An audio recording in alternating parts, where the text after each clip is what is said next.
আসসালামু আলাইকুম ওয়া রাহমাতুল্লাহি ওয়া বারাকাতুহু। সম্মানিত মুসলিম কেরাম, আজকে একটা বিষয় নিয়ে আলোচনা করব, যেই বিষয়টা আমরা ছোটবেলা থেকে দেখে আসছি এবং মুসলিম কেরামরা ওনারা ভুল করে আসছে। যে ভুলের কারণে নামাজ হবে না, সেটা হলো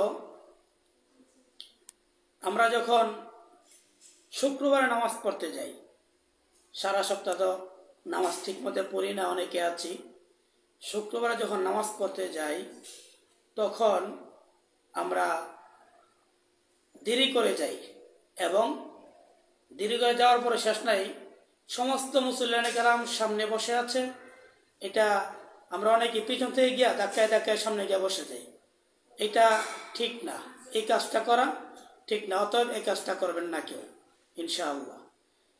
এরপর আর একটা বিষয় হলো, ইমাম সাহেব খুতবা পড়তেছেন, খুতবা শেষ করার আগেই অনেক মুসল্লি দাঁড়িয়ে যায়।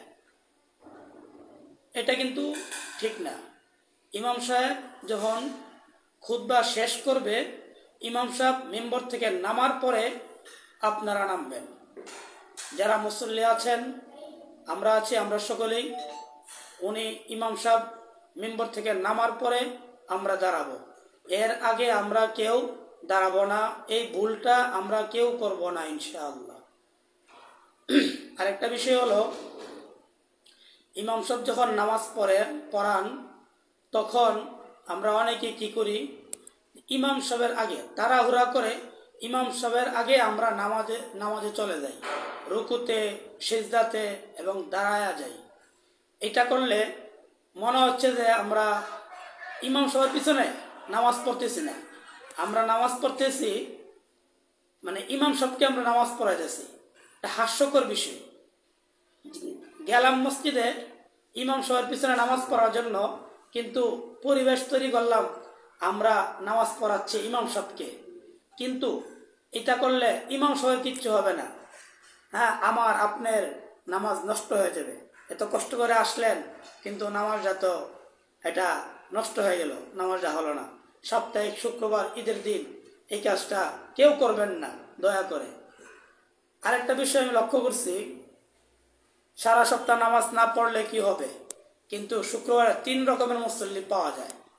কোন রকম দৌড়ায় আসলো মসজিদে, নামাজটা ধরলো, ধরার পরে ইমাম সাহেব সালাম ফিরাইতে লেট হয়, কিন্তু এক পার্টি মসজিদ থেকে বের হইতে লেট হয় না। কখন বের হবে মনে হয় যে তাদেরকে মসজিদের ভিতরে উলুস, ছাড় পোকা, মশা কামড়াচ্ছে, মনে হয় যে তারা জাহান্নামের ভিতরে আছে। মসজিদে বসলে যে সওয়াব হয়, গুনাহ মাফ হয়, সেই চিন্তা আমাদের ভিতরে কারো কাছে নাই। আমরা কখন বের হব সেই চিন্তা নিয়ে আমরা ব্যস্ত হয়ে থাকি।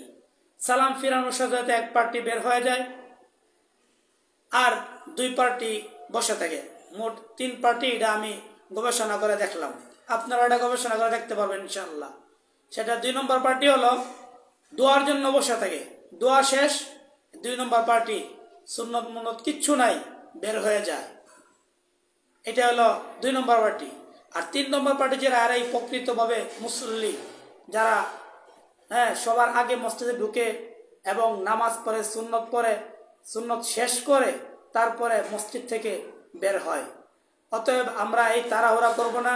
সাপ্তাহিক শুক্রবার, মুসলমানদের ঈদের দিন, সাপ্তাহিক ঈদের দিন আমরা নামাজগুলো সুন্দর করে খুশুর সাথে নামাজগুলো আদায় করব ইনশাআল্লাহ। এই কাজটা আমরা কেউ করব না।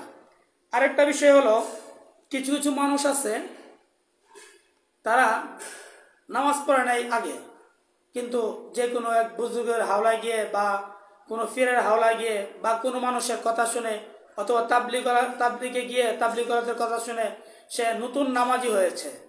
তো নতুন নামাজি হওয়ার পরে সে নিজেকে অনেক বড় মুসল্লি মনে করে। তার আশপাশ যারা আছে তাদেরকে বুঝায় নামাজি নেবে, সেটা করে না। সেটা না করে কি করে, উল্টাটা করে। তো এখানে নতুন নামাজি হওয়ার পর যারা নামাজ পড়ে না তাদেরকে মানুষে মনে করে না, তা এটা কিন্তু ঠিক না। আমার আপনার কাজ হলো তাদেরকে বুঝায় নামাজে মসজিদে ঢুকানো, নামাজ পড়ার ব্যবস্থা করে দেওয়া, নামাজের জন্য তাদেরকে আহ্বান করা। কিন্তু আমরা নিজেকে অনেক বড় মনে করি, অনেক বড় মুসল্লি মনে করি, অন্যরা নামাজ পড়ে না তাদেরকে আমরা দেখতেই পারি না। এটা আসলে ঠিক না। নিজেকে এত বড় মুসল্লি করা, মনে করা, অন্যকে কিছু মনে না করা, এটা ঠিক না।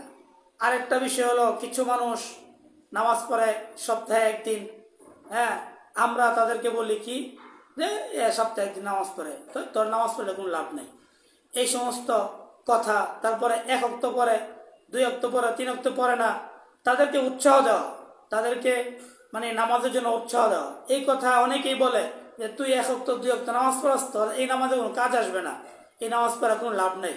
তাইলে আমরা তাকে কি করলাম, এই সমস্ত বিভ্রান্তি কথা বলে, উল্টাপাল্টা কথা বলে তাকে আমরা নামাজ থেকে বিরত করলাম। এটার জন্য সে দায়ী হবে না, এটার জন্য আমরা দায়ী হবো। আমরা যে এই কাজটা যা করব, এটা করলে আমাদের জন্য, আমরা তার জন্য সে দায়ী হবে না, যে বিরত হবে।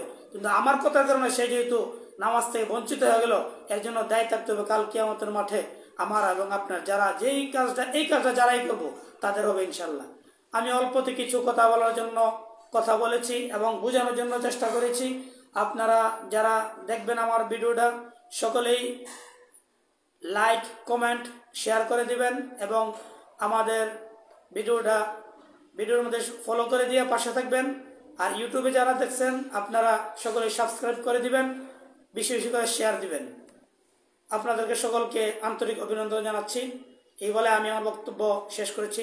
আসসালামু আলাইকুম ওয়া রাহমাতুল্লাহি ওয়া বারাকাতুহু।